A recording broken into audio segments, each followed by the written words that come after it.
che comunque il calcio è imprevedibile e le cose non sono mai scontate, quindi è anche la bellezza, no, di questo sport. Io rappresentavo per questa squadra, era quello che non mollava mai, quello che doveva fare stare sempre su il morale, ma io mi ci trovavo bene perché sono sempre stato uno che mi piaceva dare fuoco ai miei compagni, caricarli prima delle partite. Il mio sogno si è avverato, è uno dei sogni dei bambini, di tanti bambini. È un qualcosa per la gente che riusciamo a fare diventare matti, riusciamo a fare diventare felici e contenti. Con questa maglia devo veramente fare una performance diversa perché sto rappresentando.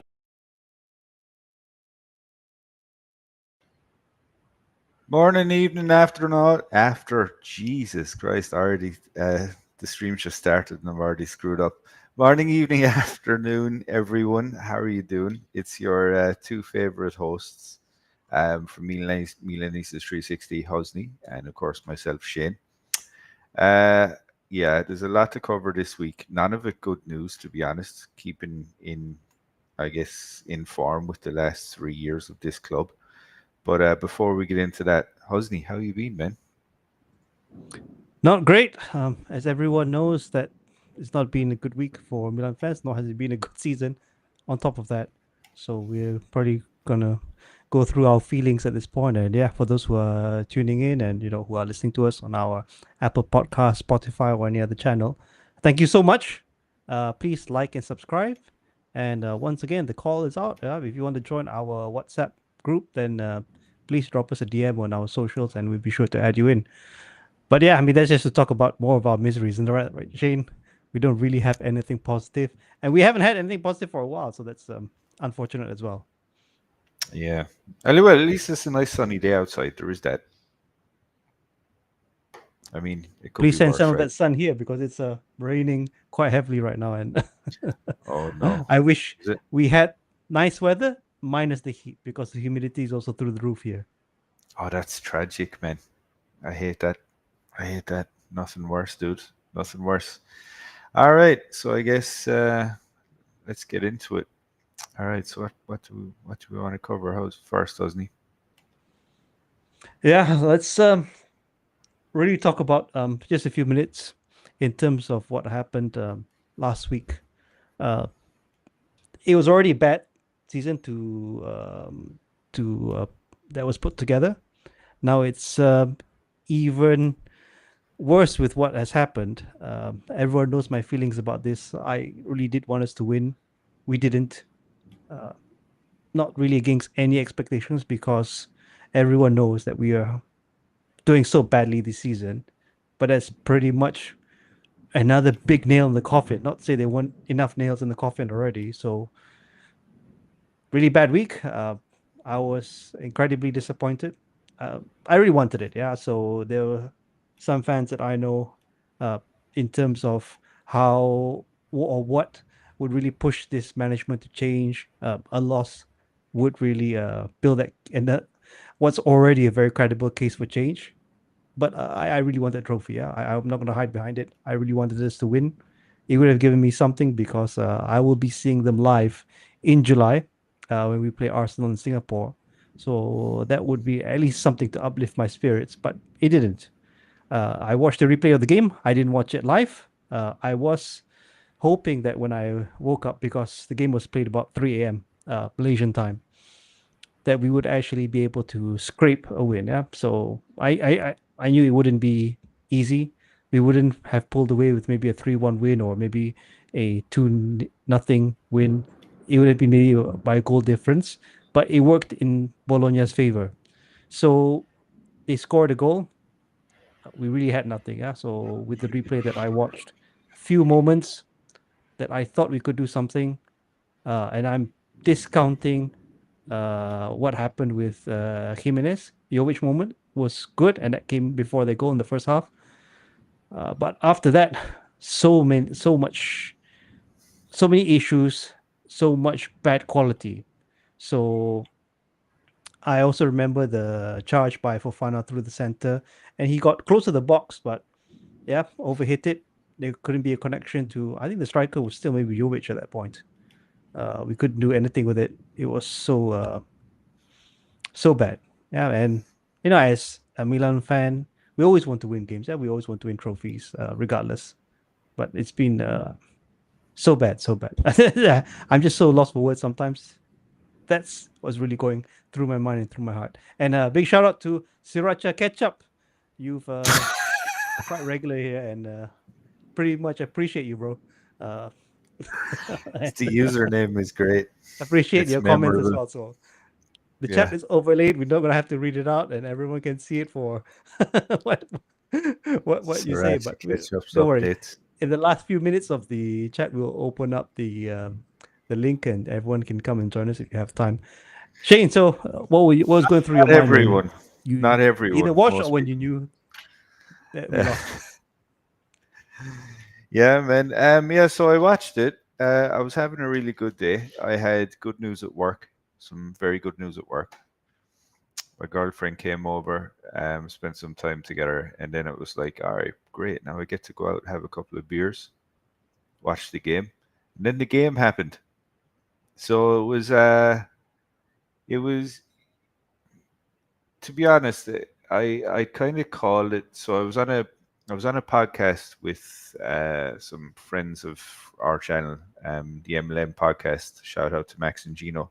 I was on their podcast about it maybe a week and a half ago, I want to say, and I kind of called it that we'd beat Bologna in the league, and then we'd lose to them in the Coppa Italia. So the reason that I gave was that this squad essentially has no balls. So when it comes, like, there's nothing to play for in the league. There's nothing, right? Because it's kind of the equivalent of, do you want, I don't know, do you want a broken bone or a fracture, right? If that's the option, it's like, well, I prefer neither, really. So it's like, do we get Europa Conference League or Europa League? Right, so the fact is we beat Bologna, fair enough. There was a couple of their first team starters. This was obviously in the league. And then it comes on to Wednesday, and, I can essentially remember one good chance that you said, Husney, Jovic's chance where, he just kind of cleared off the line. And, when I'd seen that, I was kind of hopeful that, okay, great, the team had showed up. But, fitting this very poorly assembled squad,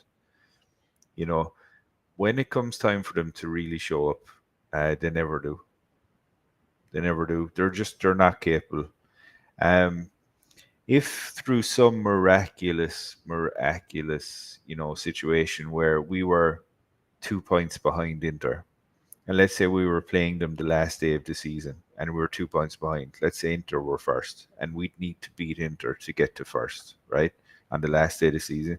This squad, they're not capable of stepping up in moments like that. There's no leaders on the pitch. There's no leaders in the locker room. There's no leaders. The only leadership that I actually see pretty much is from Conceição. That's all I see, right? And even above him, there's none. You know what came to my mind, Shane? Sorry, when you Yep. spoke about the sequence and what happened in the semifinals against Inter, beating Inter actually set us up for bigger embarrassment. By the way, yeah. Had Inter knocked us out of the Copa at the semifinals, we could have said, "Oh, maybe the apologists would have then said that, yeah, we lost to a better team, yeah." But we made it against Bologna. So if you can think about it from that angle, to say that Inter really put us at the front so that we could embarrass ourselves in front of the entire nation, entire footballing world. Because had we lost to Inter, it would have been like, okay, fine. We lost to Inter. Inter's doing well in the league. They're doing well in the Champions League. It was expected. And many fans expected us to lose against Inter, yeah, in fairness. But they let us think that we were better than we actually were. And just to quote a friend of mine, yeah, and big shout out to my Palestinian brothers safe, who said that in games like this, proves that all we have are just average players. It's Bologna. In what universe, real Milan universe, should we lose to a team like Bologna, who has two of the players that we didn't want, Calabria and Pobega? We thought that they weren't good enough, yeah. And many would say that, okay, fine. For the memories, Calabria, we're sad to see him go. But everyone knew that he wasn't good enough, and yet he lifted the trophy. So more misery to our pain. Sorry, Shane. Yeah. Just to I interject a little don't. bit. So the thing is the players we have are better than Bologna, though. I'd like just being honest here, right? I think, you know, the players that we had on that pitch should have been more than enough to beat a team like Bologna. I think the issue is though is that, you know, I mean, it literally just comes down from the top. I mean, a transfer market that included getting Emerson Royale, and then you realize 6 months later that you've bought one of the worst football players ever in the history of football. So then you go and try and replace him with Kyle Walker. But even Kyle Walker, to be honest, is checked out of this project now. You know, the issue is that there's no one. So if you're in a clown show like that, right? How would you feel that you're somewhat accountable for anything that happens? Right. Yeah, Because you're the right. thing is, there's no one. There's no one, right? Because you know, I feel okay, right? We are seeing the Conceição is limited, right? So he's limited in the way that, you know, maybe tactically he's limited, right? But even outside of that, even the way that he discusses stuff with the media, right? You know, or maybe how he doesn't, which is also a problem. You know, we're seeing that he has limitations. However, like, you know, any manager at that club at present has an impossible job, because what's happened is there's downward pressure, right? Because the upper echelons, right, the management of this club don't have a fucking clue what they're doing, right? So it's kind of like, you know, they're, you know, Ibra will come out and say all these big things and these, you know, self-righteous things about what he wants to do with the club and what he's doing with the club and stuff. But the thing is in practice that's not actually happening. So they don't want any of the negativity that's coming from the shit results, right? So they're kind of washing their hands of what's happening. That's getting pushed down on Conceição, right? And essentially, I just think what's happened is the squad just doesn't have it. It is not a skill issue. It is not a skill issue. I think it's 100% a personnel issue. But in terms of just the overall skill of this squad, though, Hosni, you know, it should be more than enough to beat Bologna. I'm sorry, but like the main issue though is that it just doesn't have any balls. It doesn't know what Milanismo is. Call me plastic fan all you want. You know, and just to call out what Sriracha Ketchup here, because I'm kind of at this point, and I don't like calling out other podcasts because other podcasts are completely entitled to their opinion, and I'm not gonna mention those other podcast names. Everyone knows who they are at this point. If you're in the Milan sphere, Sriracha Ketchup said every Milan channel that turned on Maldini and trusted Redbird needs to delete their channels. The thing is they won't though, right? Because what'll happen is, you know, let's say fast forward a couple of months, right? Let's say something miraculous happens and Cardinale manages, you know, sells the club and Cardinale is no longer there, right? And let's say it's, you know, some magical mystery X who's doing all the right things with the club and we're getting in exciting players and everyone's happy, right? They will jump on that bandwagon even fucking quicker than they jumped on the Redbird one. But the thing is once you make such a fucking bad decision and you're too fucking stupid to actually stand up and say that you actually made a bad decision, here's the reasons why, and apologize for the fact that you were consistently making a fucking bad decision and a bad assumption, you know, you just lose credibility. And you know who I'm talking to because I know you're going to be watching this podcast as well. Anyway, that's my rant over. Yeah, I agree with what you said, Ed. I myself has also been on the receiving end when you try to point out things, and it's not negative for the sake of just being negative. We pointed out things, for example, like trajectory, things that we saw as clearly mistakes. And you're right, other fans started to jump on us, say that, oh, you're not supporting the club and you're not a supporter. So yeah, you're right. But to really mirror what happened in the first team to the Futuro, and I think this is maybe a good cut into the twin dooms or the twin pitfalls of this club. Futuro also didn't pull through.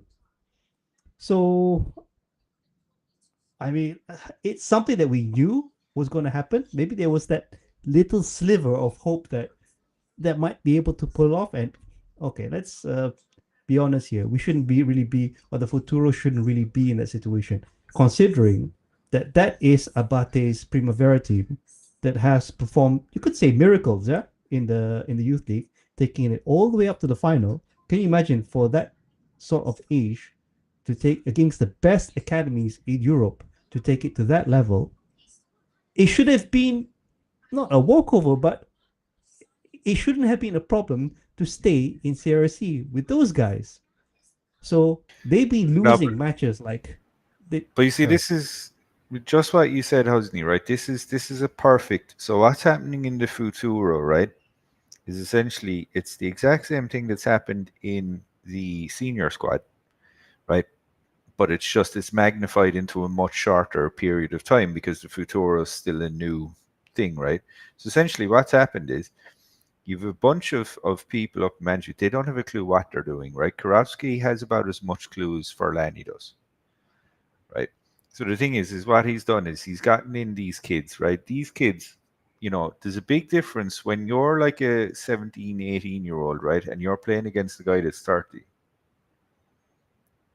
right? There's a lot of extra years of bone growth and muscle growth there that guy has on you, no matter of the skill level that you have, right?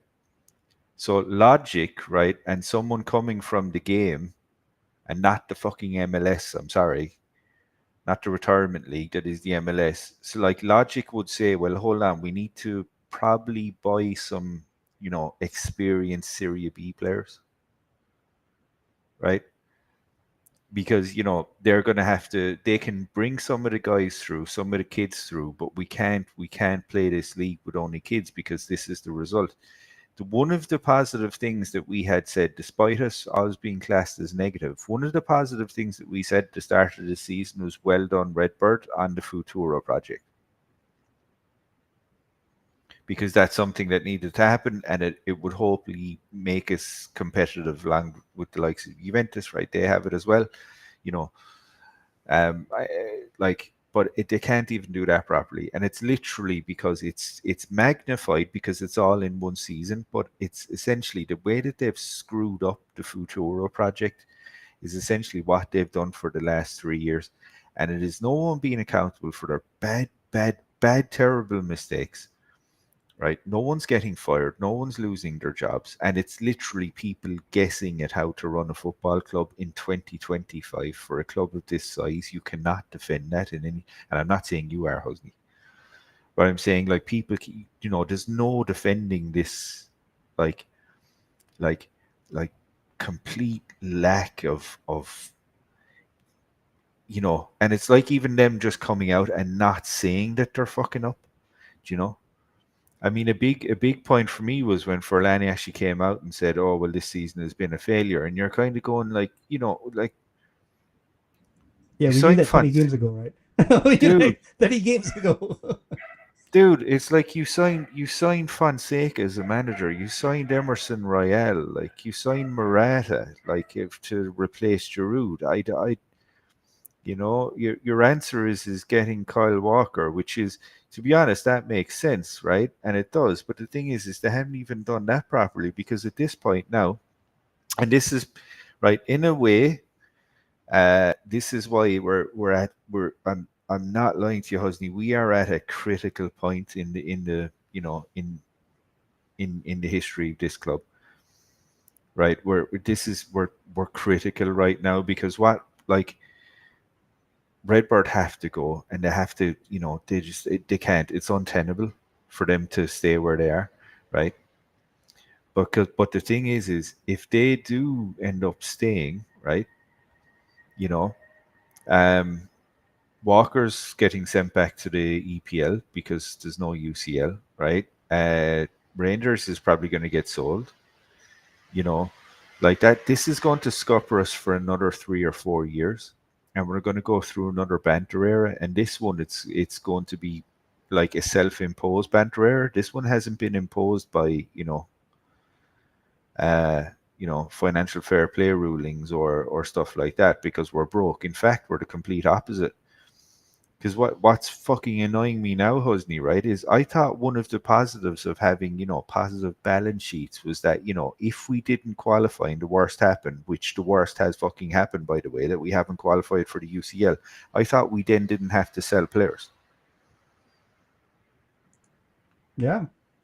This is what promised to us. Yeah. So a lot of things were promised to fans or to, I don't know, maybe the shareholders.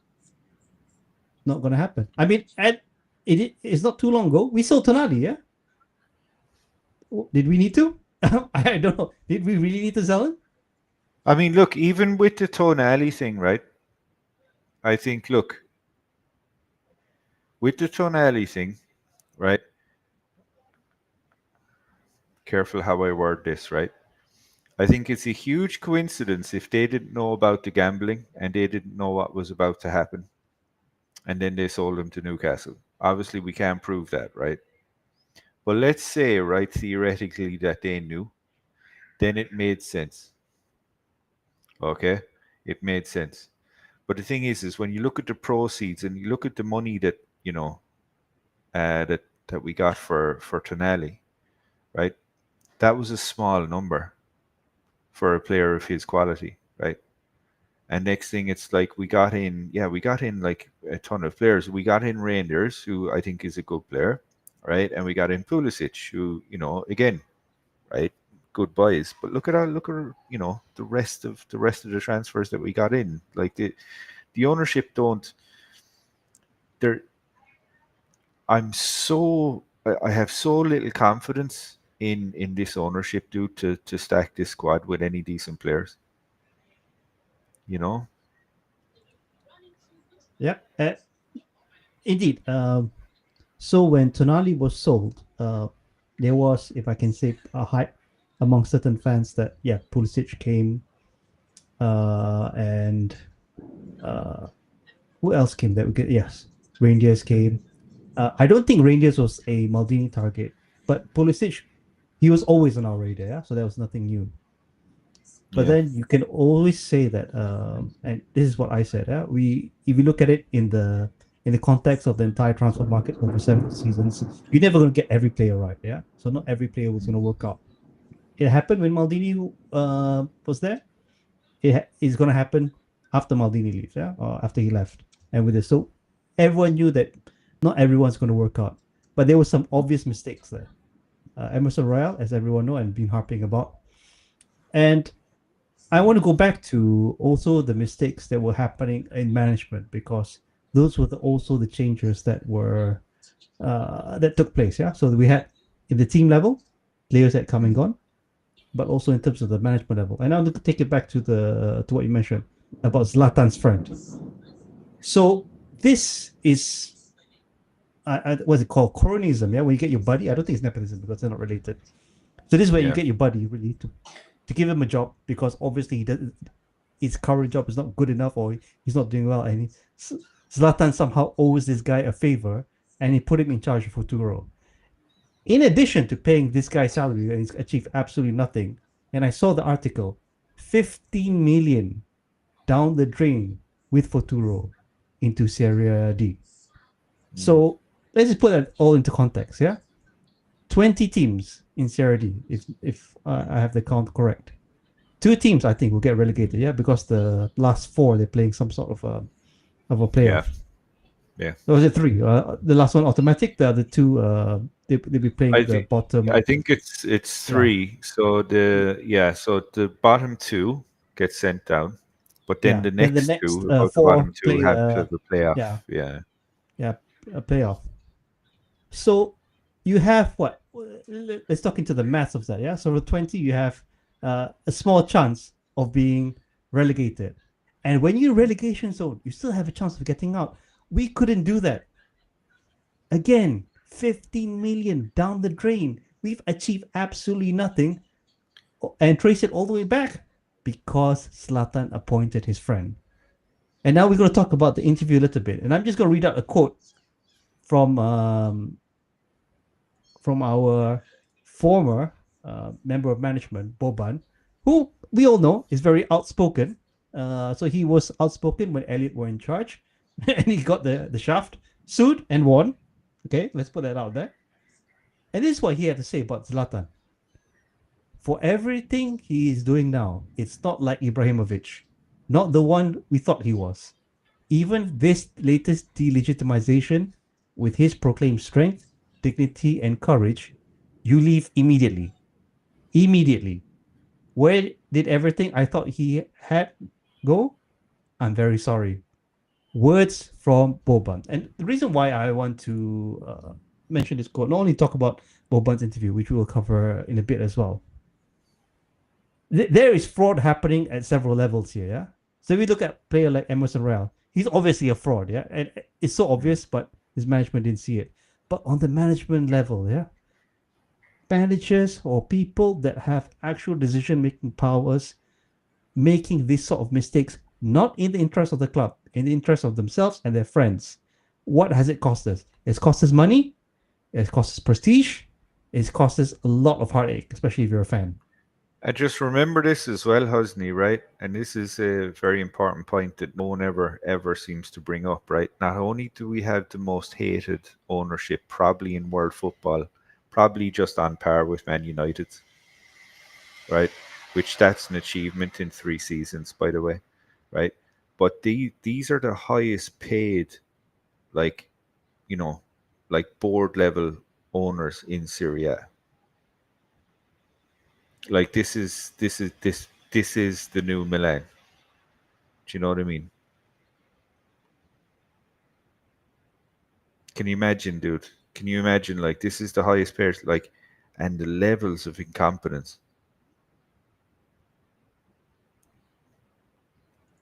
Yeah. Good, man. So Sriracha Ketchup also mentioned another point, and yeah, as known, Ibra had a big hand. If the reports are true, Ibra had a big hand in terms of Bate leaving. Yep. So this is the issue when he was a player, the reason why he had the ego is because everyone knows he has achieved things in football. He's a big name. He could back it up as a footballer. That's the thing. Yeah. It's when you can back it up, it's completely. I'm not going to say if it's right or wrong, right? Because okay, it is what it is. But the thing is once you can back it up, it's fine. Yeah. And maybe it's not Ibra's fault at this moment. Whoever appointed Ibra, and that has to be Cardinale, I can't really think of anyone else, obviously got scammed. Someone who has zero managerial experience. He's not been a manager. He's not been an assistant coach. He's not been a head coach. He's not been a scout or anyone of that level working in the back room. He's just... And let's be honest, dude. And let's be honest, right? Let's be completely honest here, right? He's not a likable human being. He's very abrasive. That's his character. His character is to be abrasive, right? If you're quiet and people respect you and you sit down and shut up, right, and then learn your craft, right, no one complains. But the thing is he's not that type of person that does that. Instead, what's happened is he's covered up for his lack of experience with the same shit that he used to say when he was a player. But the thing is you can't back that up anymore, man. Do you know what I mean? You know another way of saying that, Shane? He's not Maldini. No, he's not. Maldini, that's exactly what I was getting back to. Yeah. Yeah. And you see how Maldini carries himself. Watch the interviews. And I don't want to talk about Maldini too much because, yeah, it still hurts a lot when a player like that thrown out of the club and having to witness the foundations of the club being dismantled. You can really compare what the journey was with Maldini in management, from player to management, and what was it from Ibra to management. Maldini didn't get everything right and I've always said this, yeah, Maldini never got everything right. He learned. There were mistakes made, but he was quick to correct them. Gianpaolo was a mistake, yeah, and I think Maldini had a big part saying bringing on Gianpaolo. Mistake was made. They cut Gianpaolo early, brought in Pioli, and remember that talk about Rangnick taking over. Maldini fought to keep on Pioli, and I know a lot of people are happy that Pioli's left. I am one of them. Unfortunately, I think I was also wrong. The fact that maybe Pioli could have done something better with his team. But Maldini then fought to keep a decision that he thought was right because he knew he would bring the club to a higher level. The time came for the next phase of the club, meaning that we have to look past the Pioli era. Maldini left. Look at where we are now. This is where this current management, nowhere, and we've said this before in several pods already, this management has nowhere to hide. These are all their decisions. These are all their mistakes. No one is ever moving or even resigning. I mean, Shane, you know this. If you're like a politician and you've been caught out like, oh, I've like been spending people's money, like enriching myself, you at least have the decency to resign, This management know they've messed up and still think that they're right.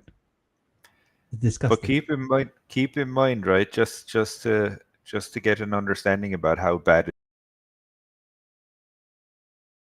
is, right? Vincenzo Montella, right? When they won the Supercoppa that year, do you know where they finished in the league? 6th. Yeah, not 9th, yeah. So, I mean, the levels, right? Oh, and by the way, at least Montella didn't, have to then watch Inter in the Champions League final for the second time in 3 years. So they might win it. They're in the finals. This is the point that before we played the final against Bologna, we had already written off. Not to say we, and I won't speak for everyone. Myself personally, I wrote off Inter a little bit, saying that they probably can't win the UCL. They probably can't win the league because of where they were at that moment. After the Coppa Italia, we look so many leagues worse than Inter, even if they don't win it. Okay, that's how things can change in football. And Inter still has a fighting chance, and I think they're in a bad position in the league as well to actually win the double. So I laugh at them all the time, just because colors wise, we are Milan, so we laugh at our distant relatives, if I can call them that. But deep down inside, you're hurting, bro. Deep down inside, you're hurting. It's cope is what it is, because honestly, you see, money aspect aside, right? For everyone that was kind of saying at the start, look, this is great, it's the right way to run the club, sustainability and stuff. One, I've never really subscribed to that, because to be honest, it's not a company I've bought. It's not my risk. I couldn't give a shit about, once we're not getting smashed with financial fair play, go off and buy me €100 million player if we could feasibly do it, right? Make people excited to come to the games again. I don't give a shit. It's not my risk, and nor should I, nor should any other fan, But Inter will have bankrolled about €120 million this year from the Champions League if they win. So, I mean, where's the benefit in having a positive balance sheet if you're literally a joke on the pitch? I mean, it's getting to the point now where, let's say if Inter do go on and win the UCL, which I think is probably likely at this point, right? So if they go on and win it, I mean, that sets them up so well for the next 5 years or so, in terms of money and everything else, because they have a club president that knows what he's doing and knows how to get good players for, and flip them when they're not working out for substantial sums of money. Meanwhile, we're trying to whore Theo out to Real Madrid, who have basically said no, they don't want him. They're trying to sell Theo. And the thing is Theo, Teo, when he's locked in, is amazing, but the problem is he's not locked in because how can you take this project seriously when when ownership are Yeah, Teo on is not. Theo and Sorry. on Theo Yeah. and he of what's been said around him and what's probably going to happen, that he's going to leave the club. We all know what Theo can do. Yeah, we've all been fans long enough to see what Theo can do. This player is clearly not motivated. No. Many of them are like that as well. But we No, know this is the problem. there's a player there. Hosni, this is literally the problem. This is why we didn't win the Coppa Italia and why we're not qualifying for the Champions League. It's a lack of motivation because no one at the club believes in the project because there's no project. You're 100%, guys, right? You're not telling me that this squad is worse than the Juventus squad. I don't believe that for a second. I believe what this is literally, it's just a bunch of players who's rightfully so, by the way, because you know what I mean. If you go to work in a chaotic work environment, you're not going to respect the place you work at. You're going to take the piss because that's human nature, because that's what people do. So, hi John, hi Lab Girl. All the best. I'm just going to have a family. Forza Shane and Hosni. Don't forget to like and subscribe. Yes, like and subscribe, please. Get us to that heavy heights of 200 subscribers, which will be quite nice. Not going to lie. Sriracha Ketchup's comment is a good one, though. Hosni, just to get back into it. After Maldini's firing, Milan channels became financial experts for 2 years, yeah, and now they're all eating crow and pretending they never supported Redbird. So, but here's the thing, right? So let's say because I started this point a bit earlier, but then I got off track. Well, let's say, right, so something miraculous happens and we get bought by some Mr. X, right, and he does all the right things for the club. All of the channels that have been championing Redbird for so long and are only now 3 years later, right, the alarm bells are finally starting to fucking ring, which shows you their lack of fucking intelligence points, if I can be honest, right? But 3 years later, now the alarm bells are starting to ring, right? And now, they're gonna pick up the new ownership, right? Like no one has happened, right? No one is gonna remember that, that the fucking bullshit that they were fucking saying that, has enabled partly this ownership to take these big fucking, meteoric fuck ups in the history of the club. So, but anyway. Yeah, and I think just to link back to what you mentioned about the management, and I do want to read, and there are a number of very strong comments or responses from Boban. And what I like about Boban's style is that, and even when he was part of the club, he was very outspoken. So this is a man who's got no reason to lie. He has absolutely nothing to do with the club anymore other than what he's achieved. Yeah. So he's essentially speaking his mind. And I do want to read this out. Yeah. And he was asked, what are your thoughts on Paulo Scaroni? He said, a person who should never be in football. He has nothing to do with football. But certain people, because of the power they have and the positions they have had, which we've covered in other parts as well, have never really asked themselves deeply. They have never created that spiritual structure to ask themselves, is it right for me to go there? Because obviously it goes towards interest. But Milan, he has nothing to do with Milan. Even though he is still a great manager, he has had great successes. I have not followed his life, just as he has not followed mine.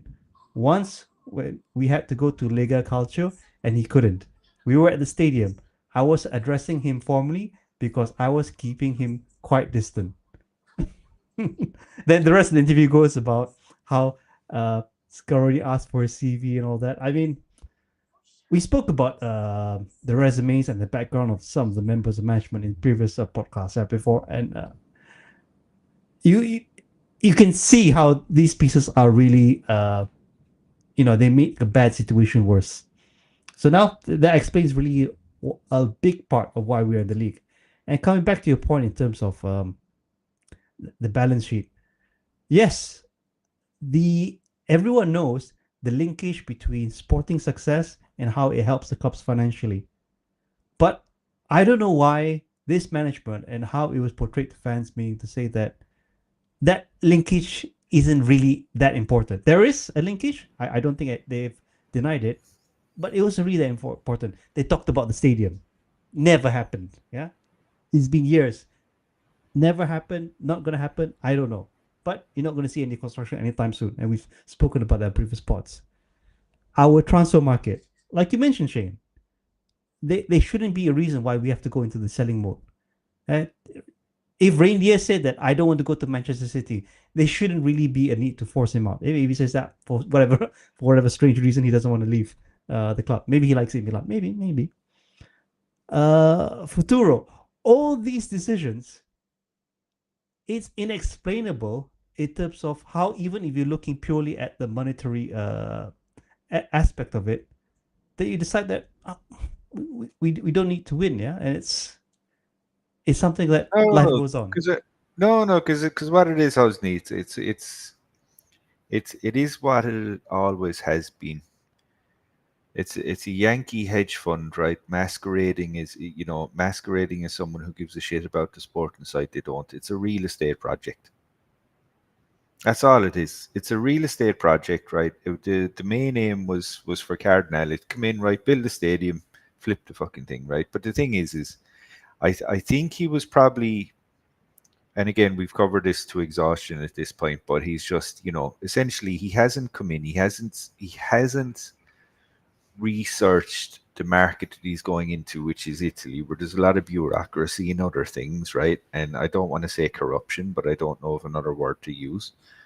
So there's an awful lot of that going on, right? And the thing is like you said, that stadium, I mean, it's not coming. So I think his plan always was just do enough to keep the lights on, potential Champions League qualification in time, we get the stadium built and then I can flip this. But the thing is, he hasn't even made it that far. And if current reports are to be believed, it's going to be, was it Aramix, the Saudi Arabian fund? PIF, I think, yeah, Public Investment Fund. Because I heard it was Aramic, right? But they're coming back in. But apparently they've tabled Aramco. Aramco. Yeah. So they've tabled an offer. Oil company. Oil company, even better, right? Unlimited riches, lads. But right. So they've tabled an offer, but Forlani doesn't deem it sufficient enough. So, Yeah, about that, and I do want to address this these rumors and news as well. Is that, yeah, we're always looking for that change, but I'm also on that side that until I see it in black and white, maybe that's all they will remain. I mean, if we had any value, it's gone, right? Redbird bought at us when we just won the Scudetto, and if they were to sell us now, they would have to realize a loss. I think so. That would be clear. But what value is there that any buyer would want to come in? I mean, if I was Aramco or anyone else, I would let us rot for a little bit more. Yeah? Just like what happened in the Banta area. Yeah? You really let the value drop further. You're not going to pick us up at this stage. Yeah. So that's probably going to be a much deeper hole that this current management will dig ourselves into before essentially a white knight comes. But I don't know the details of the deal. Maybe it could be that there's certain conditions that Elliot may come back in another way and say that, okay, that loan might not be getting paid at this level of performance. But you can only hope that, again, we're probably going to have to deal with this misery for a little while longer. But I do want to ask you, Shane, in terms of this team, and you touched about it in terms of the potential and the fact that we have better players than a lot of teams, yeah, and rightly so, because we've beaten most of the teams in the season, yeah, and in the season before. It's not a quality issue, except for a couple of outliers, right? Like you have your Musas and your Royals, right? But I think overall, I think it's there, but it's a here problem. Yeah. So we have the players. System wise, maybe we're gonna have to need another relook. So this 3-4-3, like I've mentioned it, where we had a few wins together under the 3-4-3 system. It's never gonna work out each and every time. Right? There's no silver bullet to take us to a 12-game winning streak or 30-game winning streak. It's not gonna happen. Yeah. But the thing is, though, Hosni, as well, is keep in mind, right? There's no point in even thinking about formations, players, managers, nothing, because there's not even a sporting director. Do you know what I mean? There's not. Like we don't even have basic, like a basic bloody, what you call it, like a foundation of a club. Yeah. Just want to open the live. All right. Okay. 1 second. All right. Let's.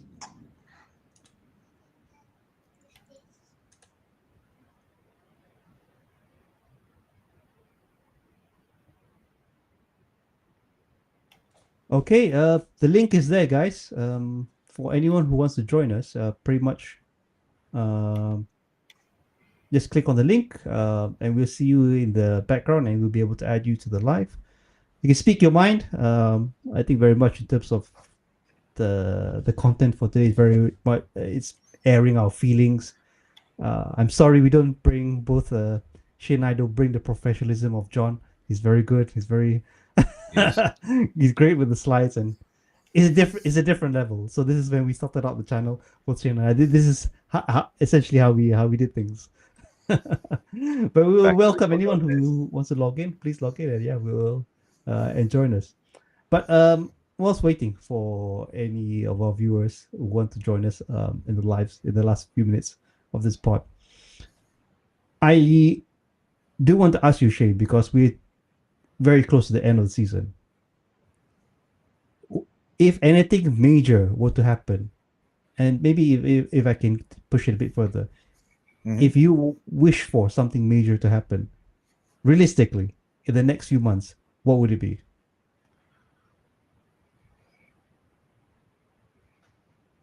Because you see, the first thing that comes to mind, and I think it is realistic at this point, I just think Cardinale goes.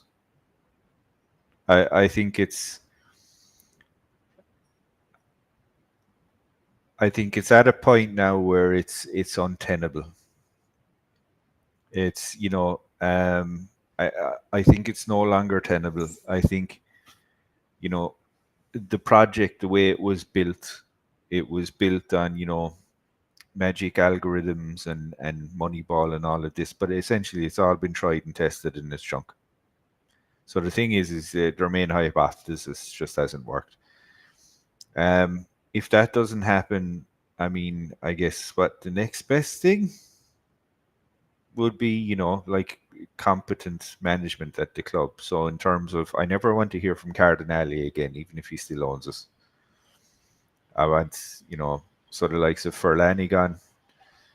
Moncada can just go back to being a scout. That's what he's good at. Ibrahimovic obviously gone. Scaroni, kicked out the door. Kirovsky or whatever his name is just gone. Anyone that was hired from Ferlani, needs to go. Pretty much, and they need to be replaced with someone competent. It needs to be a sporting director, and like there's so much to fix. But the thing is really we know what the main issue is. The main issue is just that the project isn't tenable. It's not possible to do anything remotely good with the ownership that we have. So I would hope that the reports are correct, and that basically Cardinale has realized maybe, look, it was too big a club to do what he wanted to do, and now he's probably realized his mistake. But still, that being said, it's just fans that are hurting at the end of it, including those that up until probably 3 months ago were loving everything Redbird, including those fans. So I don't know how it's got so bad. I don't So what really fucking upsets me and pisses me off about this situation, right, is that it's not like Redbird have done anything that would tell you that they're capable of doing something better. You know, it's not like that there was history of them having success and they're coming in and they're making a couple of mistakes here or there, but the trajectory is good. The trajectory has just been on the way down since they've took over. You know, there's nothing. They haven't done anything well. If I can ask you and expand upon that, what you spoke about is about the revolution, yeah, which a lot of fans want. It has But to a happen. complete revolution, I'm not seeing that. But if you had to choose whether a revolution in management or revolution in players, keeping in mind that it is possible to have a very strong personality within the team to really push the team, yeah? So What do you think? dude, it has to be a strong revolution in the management. It has to, because to be honest, there's out of the management team, there's no one that's remotely likable, or there's no one that I could point to in this team and I could kind of say they've done their job well. None of them. So the thing is with that being said, the management would have to go. I think, look, we know that there's junk players there, right? We know, right? But the thing is I think when it comes to chopping and changing players, right? I think chopping and changing players, right, gives the illusion of progress, that's also another interesting thing I found from the Redbird channels for guys, right? Because let's say what I fear this summer, Husney, right? So let's say we sell Rangers or we sell Leao, we sell whoever the fuck they want to sell, right? Let's say we pocket 140 million, whatever, from those two players. Probably feasible, right? But the thing is that that will not be reinvested correctly. So instead, what you'll have is the same channels that up to now were, have just flipped the switch on Redbird and said, fuck them, I want them out, right? They will be fucking jizzing all over the walls because we'll be getting in like 5 or 6 20 million euro players, right? And probably none of them will work out. Because apparently changing players is good because it gives the illusion of, progress. But the thing is under this management, any player change is a recipe for fucking disaster, because for every Rangers or Pulisic, right, there's fucking 10 Musas. You know what I mean? So it's like just inherently destructive. So the first thing that needs to go is just the management. The management is toxic. The management is the problem. If Forlani has to stay, which I'm assuming that he probably will because he's, Elliot's guy, right? Like, if he is going to stay, never want to see your face again. Like you should be at such a level where, every so often you might be seen at a game and then you might just flash up. But the thing is, there should never be any news reports about you. You should never be mentioned in a because you've done enough. And the thing is when you see someone that's like, he's been in this job a relatively long time now, hasn't he? It's not like he started last year and the shit that excuse me, the poop has hit the fan, whatever. Like he's been in this job a long time. He's had enough time to learn. But the thing is his mistakes seem to be getting worse and worse and worse and worse. Like that's the really upsetting thing. It's like there's no progress there whatsoever. So the thing is he can't have anything more to do with this club. But the thing is as Carmelo said, don't wish for something that doesn't happen, because there's one thing that I want to say about Forlani, and this links back to the Boban interview. And Boban, he spoke about Forlani because the question did come to him, and this is what Boban said. And again, I'm quoting the translation, and if it's wrong, I apologize and feel free to correct me. But what Boban said, Giorgio Forlani is a Milan fan. a true Milan fan, but in But his in own his way. own way. Yeah. He was built differently. He was a mathematician, a businessman for fun, and that is his way of seeing things. He is not able to distinguish well what Milan represents to us. But he has supported the club all his life. I have known him before, and it's not up for discussion. Then he Yeah, has but his bosses whom he answers religiously, forgetting about passion, sport, football, everything that is belonging. All other values that are for Milan, for all the normal people who love Milan. So Boban does, in a way, defend Forlani a little bit. So in the same way that Gazidis was when we did well, he was that businessman. Yeah, Gazidis, not a fan but yeah. So he was a back office footballing guy who Yeah. managed, based on his revenues, KPIs for Arsenal, he managed to do well for them. Yeah, and Arsenal at that time they were in quite the Bante era, similar to what we're going through now. So Forlani, for his qualities, is able maybe to do the pure business side of things, but this is why, in my opinion, he's not the right man for the job. You just can't divorce the soul of the club. And John, and big shout out to John. He made a recording. He spoke up Milanismo. I encourage everyone, if you have not listened to it yet, please listen to his pod about Milanismo. You can't divorce the Milanismo, or you can't split it from the way of doing things and the soul of being a Milan fan, if I can say No, that. but the thing is, I think what's most realistic, dude, and this is the only way it works for me with Forlani, is fair enough. If Forlani wants to remain there, right, because he's probably going to anyway, right, because he's Elliot's guy, right. So the thing is, if he wants to remain there, right, okay, that's one thing. But the thing is he has to work in the background. He can't be seen again. Do you know what I mean? Like it can't be a thing where he's given interviews and he's that can never be a thing again. It's like if you're in the background, right? I mean, look, if you have to remain there, then so be it. But like there needs to be a fresh start. Unfortunately, we're never going to get to fresh starts. I don't think that we need, which is competent owners with money. We're just gonna go through this cycle of fucking bullshit with Redbird, but it's just fucking tragic situation. Because the thing is let's talk Milan. He said the right thing, and I forgot to mention it as a reminder. Forlani is that Elliot guy, so interest-wise is completely different from what Redbird want to achieve. Yeah, and you see, and this is also potentially very toxic as well, like when you think about it. Because we've two owners. And there's no guarantee that those two owners will want the same thing in the same way.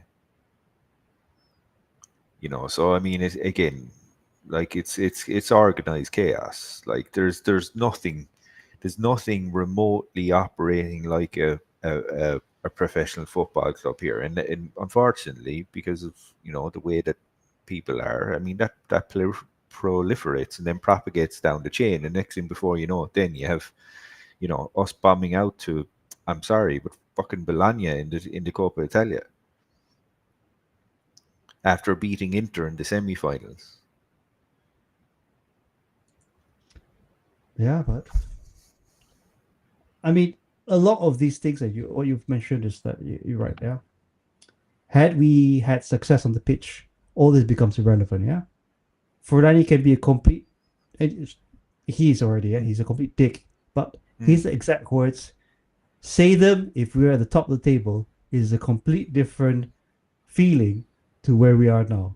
And yeah, he has his own responsibility behind this, but I mean, not to really beat a dead horse here, but if you achieve the sporting success, you pretty much settle a lot of things. Yeah, you're going to settle the finances in a way. Yeah? It just matters matter of how you manage the money that you get from it. You're going to please the fans. You're not going to get all this flack from media. Yeah, I guess a little bit of hate linked to jealousy, but it solves a lot of problems, and that is the one thing that they are not just mildly unable to do, grossly unable to achieve with all the resources they have at their disposal. No, that's the thing, dude. So- It's never going to go anywhere. This is the thing. Yeah. But like, you know, in a way, and this is a terrible thing to say, but I was pleasant. I was quite happy that they lost the Copa in the end. For two reasons, if I'm being honest. One, because the Bologna project is a solid one, and they deserve success. Ours is not. Second reason is that it just shows you how quickly, right, that people can flip. Right, because those same people, right, if we got a result against Bologna, right, in the Mickey Mouse Trophy like the Coppa Italia, right, the same people that are now shitting the bed saying they want Cardinale gone would be singing these praises again. Because they go, well, 2 trophies, you know. So in other words, but because that lie hasn't panned out, now they've just resorted back to kind of shitting the bed. And I assume that probably Cardinale is maybe some sponsorship money going to those podcasts based in the US, Canada. I don't know. I would assume so. I'd assume that they're getting some sort of benefit, because to say that it's only guys centered there that are very, you know, that stayed pro Redbird this long, and, you know, causation, correlation, coincidence, you know, coincidences, no. So, you know, I'm assuming Daddy Cardinale is, you know, sponsorship and shit like that has stopped coming. So now they've kind of just flip-flop back. So hoping, if that's the case, that the Cardinale's money stopped coming, then he's kind of said, oh, I've given up the goat. I need to sell. Because I don't need any PR anymore, because I've just decided to sell. So that's why I'm partially hopeful that the rumors about Aramco or someone else are true. Yeah, one can only hope. And yep, we've hit our 1 hour mark, and I want to really thank those who joined us. Angelo, Kashavit, Jua, I think, Art from Unilalista Report, Gunardi, Christian Pasmino, Sriracha Ketchup, love you, bro. And yeah, I don't know if you're in our chat, but yeah, you're most welcome to join us. Yeah. And Especially yeah, I just with want that to say username. thanks to everyone. And John, yeah, John was here for a while as well. So John too. thank you all for really listening. And Shane, any parting words before we?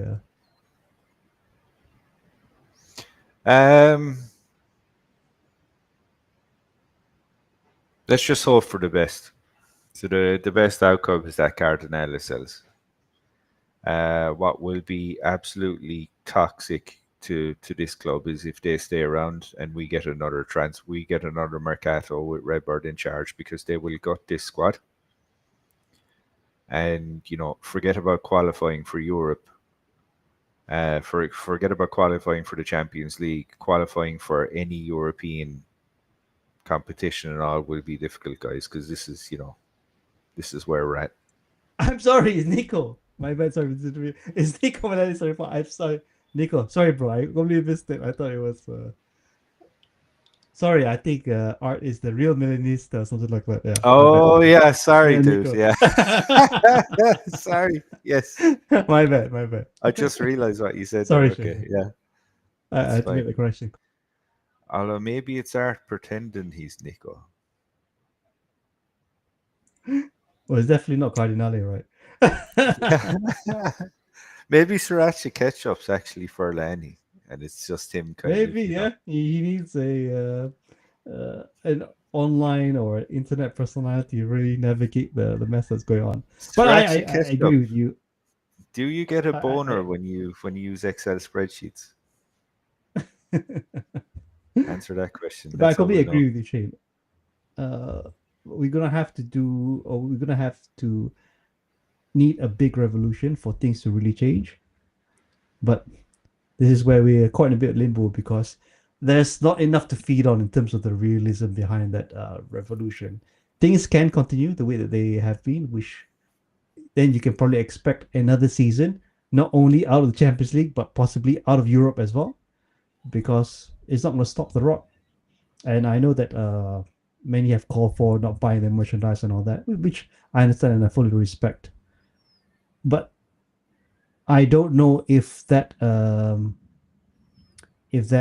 message is really trickling up to Jerry. Guys, like you said, he's checked out, yeah? Mentally, he's gone. No, Husney, but here's the problem, right? So the same guys that are saying boycott the merch, right?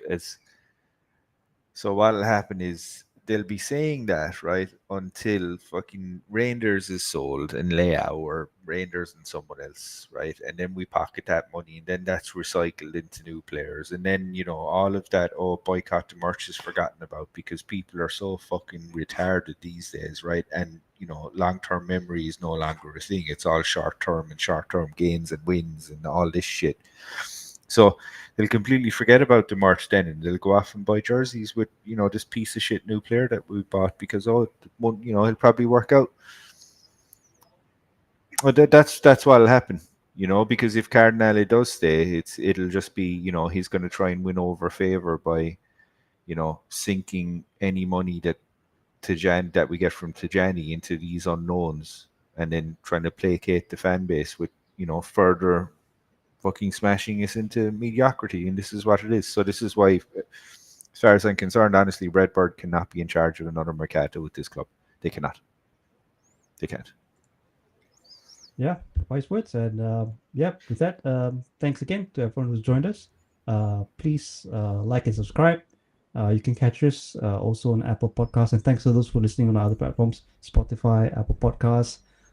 Instagram updates are a little bit on the slow side / non-existent side, but I'm checking it. So if you do want to join our get chat, Fahadinho to brush up on that side first. He's very good when it comes to that. For those in the chat, Fadino has confirmed he's not an AI bot. He's an actual human being. All right, thanks again, Shane, and Forza Milan, everyone.